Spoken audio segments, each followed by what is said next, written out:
Hello, it's Galen Martling, design team member with Unity Stamp Company. And today I have a Slimline card and it has chickens. And I'm using Copic markers for the chickens. And I'm also going to have a watercolor grass background that I'm going to focus on for today. And so for the stamping, I have Unity Stamp Company. It's a kit called What's Up, and it has these chickens. These are three of the ones that are in the kit. It has some cute sentiments that go along with it. It's really cute. So I decided to make sort of a porthole look, if you will, or a circle frame chicken stamping on top of a watercolor background. I have my favorite things, Slimline dies, circle and scallop dies, and accent dies. Punches can also be used for these circles to cut them out. And also a paper trimmer can be used for any of these slimline layers that you see. And so for one of the slimline layers, I'm using watercolor paper, and I'm going to use Alt New Half Pans watercolor to add swipes of teal and then swipes of brown. And then I'm going to just add them in between or just next to the other color, allowing them to just blend wherever they want to blend.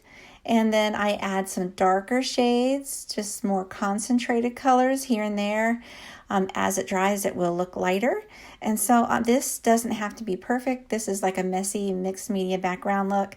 And when it's cut out to make those slopes or grass in the background, it's just going to fade into the look of maybe what chickens would be around, sort of some dirt mixed with grass, and I chose the teal instead of green. It all works together nicely. When it dries, it looks a little bit lighter, and so you heat set that or leave it to dry completely before you move on to die cutting.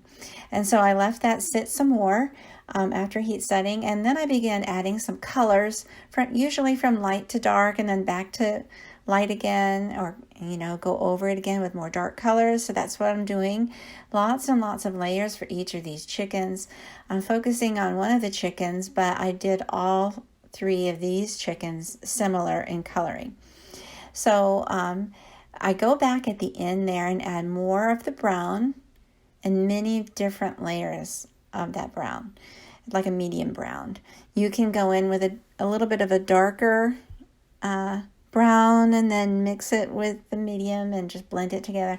So I just did multiple layers of that medium brown all the way around where I think there might be shadows or accents where the artist used lines to make it look like it should be darker. So I go over all of that, and then I add some colors to the bottom of where they're sitting, like a shadowy look. I use grays and ivories for those, and colored the little baby chickens. And so now I'm going to go ahead and die cut the grass onto that background, and then I'm going to layer these circles onto a scalloped frame circle area. Punches work great if you have punches left over from before in the past. I do, and I use them sometimes. And so I go ahead and layer these slimline dies.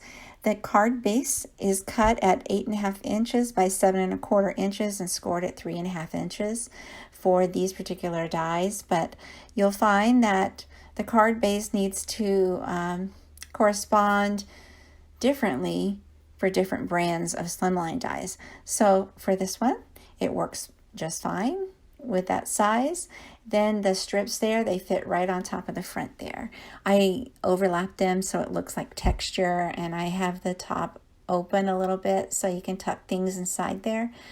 I wanted initially to tuck the chickens down in that grass, but I decided to make little circle frames for them instead, and then add a sentiment. And so I used double-sided tape for that. On the watercolor strips that you add for the grass, I recommend an extra tacky tape like score tape to hold that thick watercolor paper down onto the page, onto the card base nicely. There you have it. It's really sweet. It's easy to do if you're patient with the layers. I hope you try this and share it so I could see. Thanks so much for watching. I hope you take a moment to subscribe to my YouTube. Have a great day.